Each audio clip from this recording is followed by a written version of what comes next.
d'ici, au-delà des frontières humaines et spirituelles. Jésus-Christ est Seigneur.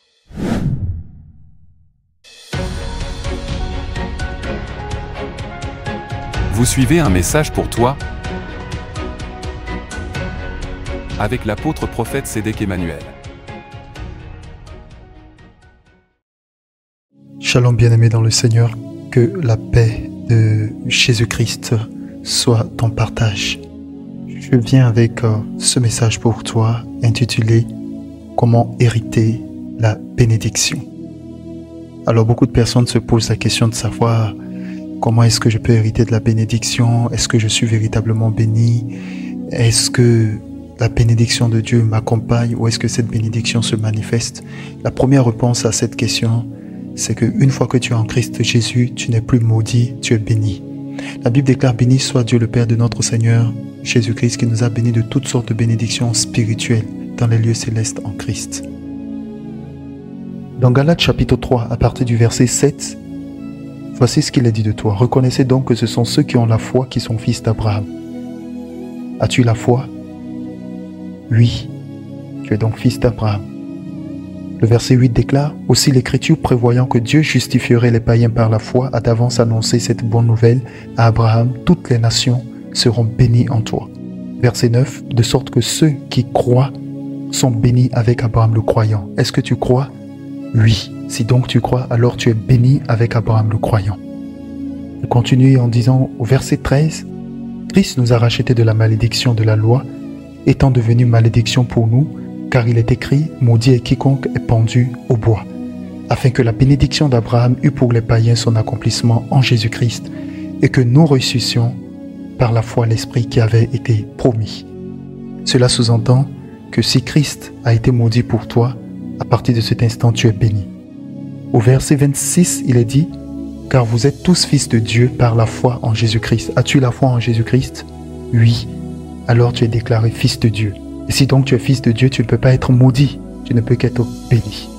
Au verset 28, il est dit, « Il n'y a plus ni juif ni grec, il n'y a plus ni esclave ni libre, il n'y a plus ni homme ni femme, comprend par là les barrières humaines, il n'y a plus de cela en Christ, car tous vous êtes un en Jésus-Christ. Et si vous êtes à Jésus-Christ, vous êtes donc la postérité d'Abraham, héritier selon la promesse. » Par voie de conséquence, cela sous-entend que nous sommes tous bénis en Jésus-Christ.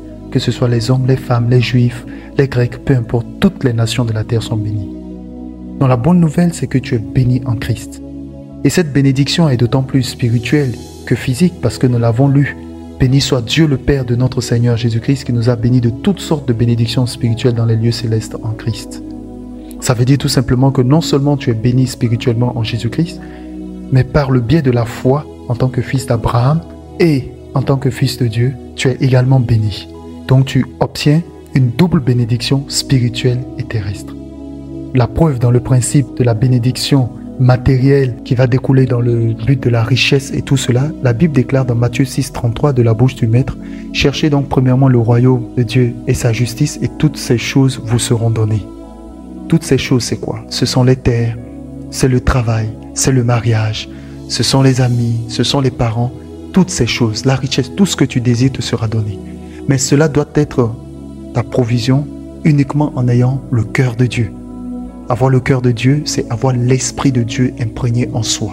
C'est la raison pour laquelle le Seigneur dit « Vous êtes dans le monde, mais vous n'êtes pas du monde. » Par voie de conséquence, tu ne marches plus selon les valeurs de ce monde, mais tu as une nouvelle créature en Christ Jésus, 2 Corinthiens 5, 17, qui déclare que si quelqu'un est en Christ, il est une nouvelle créature. Les choses anciennes sont passées, toutes choses sont devenues nouvelles.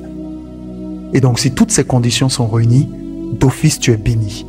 Que le pasteur, le prophète, l'apôtre, l'évangéliste, le docteur ou qui que ce soit te bénisse ou pas, tu es sous la bénédiction à cause du sang de l'alliance, de la nouvelle alliance dans laquelle tu es en Christ Jésus. Maintenant, comment est-ce que tu peux hériter de cette bénédiction? Et c'est là mon message pour toi. L'une des valeurs qui vont t'accorder cette bénédiction est très simple. Peut-être tu n'y as jamais pensé.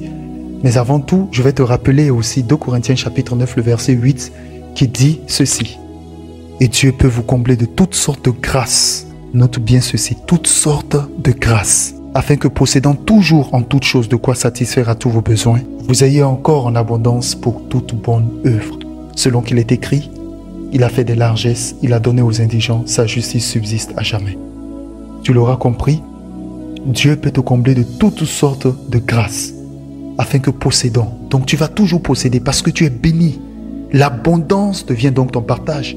Et cette abondance, Jésus l'a dit dans Jean 10 et 11, il dit, le voleur ne vient que pour dérober, égorger et détruire, mais je suis venu, c'est-à-dire lui Jésus, afin que les brebis aient la vie et qu'elles soient dans l'abondance. Donc si l'abondance est ton partage, ce n'est pas l'abondance de malédiction, c'est l'abondance de bénédiction et de grâce comme nous l'avons lu. Et mieux encore, tu vas me dire, mais est-ce que je suis béni financièrement? Oui, tu es béni financièrement. C'est ton héritage en Christ. 2 Corinthiens chapitre 8, le verset 9, qui dit, car vous connaissez la grâce de notre Seigneur Jésus-Christ, qui pour vous s'est fait pauvre de riche qu'il était, afin que par sa pauvreté vous fussiez enrichis. Et donc, si par la pauvreté de Jésus-Christ, c'est-à-dire le fait qu'il ait accepté de mourir sur la croix pour toi, il s'est fait pauvre pour que toi tu deviennes riche, cette richesse doit être mise à profit du royaume des cieux, selon Matthieu chapitre 6, le verset 33. Bien-aimé dans le Seigneur, tu es riche en Christ, tu es béni en Christ, tu es dans l'abondance en Christ, et à travers toi, tout le monde est béni. Mais comment est-ce que tu peux hériter pleinement de cette bénédiction? Je te donnerai un secret aujourd'hui. Premièrement, dans le livre de Proverbes chapitre 10, au verset 19, il est dit, « Celui qui parle beaucoup ne manque pas de péché, mais celui qui retient ses lèvres est un homme prudent. » Cela veut dire quoi? Évite de trop parler, évite d'être bavard, évite les situations inutiles. Parce que lorsque tu parles trop, tu finis par pécher. Celui qui parle beaucoup ne manque pas de péché. Évite de trop parler. Discipline donc ta langue. Discipline ta vie. Discipline ton esprit, ton âme, ton corps. Et voici donc ce secret. Dans 1 Pierre chapitre 3, le verset 9, il est écrit, « Ne rendez point mal pour mal ou injure pour injure. Bénissez au contraire, car c'est à cela que vous avez été appelés afin d'hériter la bénédiction. » En un mot, tu veux hériter la bénédiction, évite donc de rendre le mal pour le mal et surtout les injures pour les injures. Bénis, car c'est à cela que tu as été appelé. Tu as été appelé à quoi? À la bénédiction. Ton nom est bénédiction.